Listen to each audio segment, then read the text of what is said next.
about hotels. The Hilton Hotel was passed in a paper transfer to the accounts of the municipal employee pension system. Now, whether it improved the standing of the pension system, I don't know, but based on your comments, it probably didn't. Which brings us to employee pensions. We've got 3 pension plans. We've got police, we've got fire, we've got municipal employees. It's my understanding that of the 3, the weakest in terms of funding is the municipal employee pension plan. And we are literally at a point now where we are selling bonds. We are borrowing money to fortify the pension plans and even pay current benefits. Is this a fiscal exercise that would continue? Well, we did flood some bonds to reduce the pension liability in one fell swoop, and that's how the backing of the encumbrance against the hotel as it's occurred. Let me say this, that when you were told that we had a lot of unfunded liabilities, what that means is that if we shut down the city of Houston today and every employee was fired, we would have liabilities for their pensions and the people who have already retired, and we would have a serious problem. But that's not going to happen, folks. They're going to shut the city down. So right now, if you average it out, we pay about 6% of the salaries into the pension fund, which does 2 things.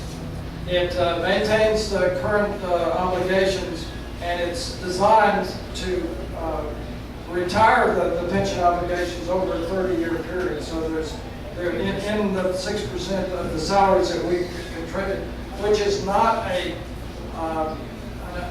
that's a fairly average number for pension funds. So we're managing, but some attention needs to be paid to this issue. The real issue for us is the health care benefits. That's where we're really falling behind. And I can give you some details on that, but we're talking about some serious liabilities, and we need to take a look at how we provide health care benefits to city employees. Because what we're doing right now, we really can't afford. And that's a bitter pill that probably the next mayor is going to have to prescribed. I think there's some bitter pills there. Let me just say this, as the next mayor, I'm not afraid to prescribe the right prescription, and it may be to some a bitter pill. Is the City of Houston health benefit plan still self-insured, self-funded, or have we outside contractors now? No, it's Blue Cross Blue Shield. Blue Cross, oh. Yeah. And one of the things that we need to look at, we need some larger thinking here. We're a big pool of close to 23,000 employees. And you look at Metro, and maybe all of the big governmental employers should create a pool for those health care benefits. Somebody's got to look at that. Nobody likes Blue Cross Blue Shield. I have USAA, and that was a lot better deal than what the city offered. So that tells you something right there. Getting back to wasting waste, is neighborhood or curbside recycling effective for neighborhoods such as ours out here, in your estimation? Well, I don't know the answer to that, frankly. I know you have a recycling center that needs to be spruced up. It's sort of it needs to be reorganized, needs to be more user-friendly.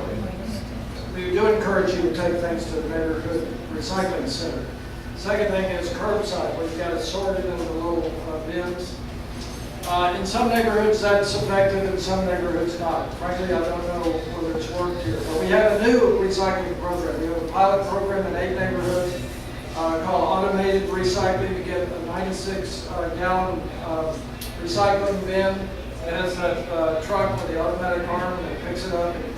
But you don't have to sort. You don't have to sort. The only thing you can't put in there is half of the fried chicken organic waste. If you do that, and we find that out, we give you a little slap on the wrist.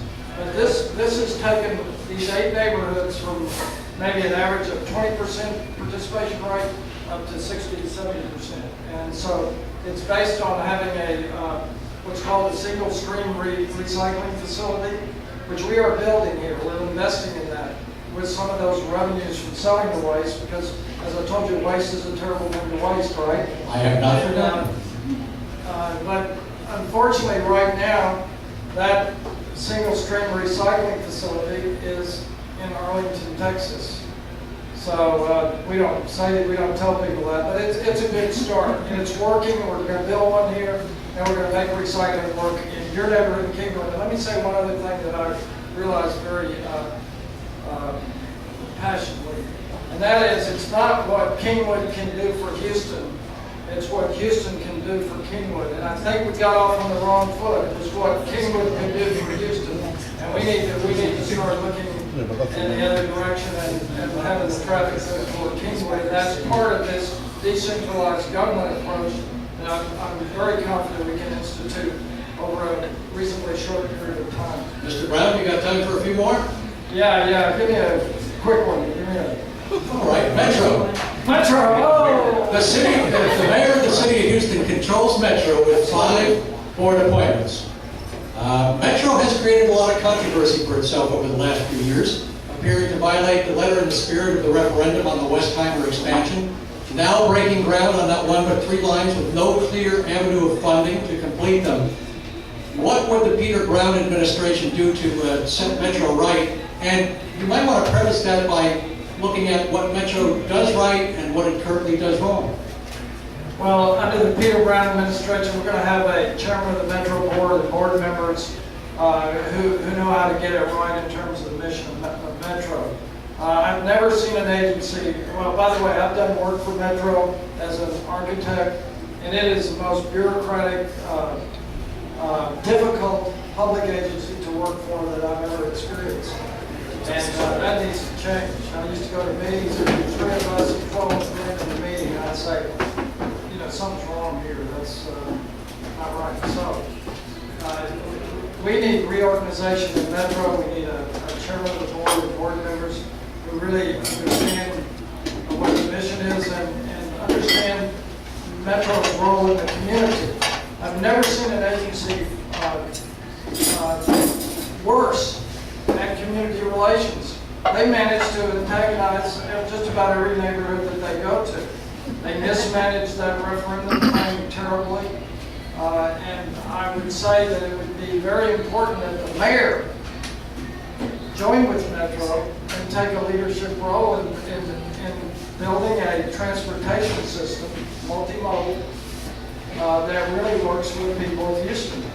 So there's got to be some significant changes in Metro.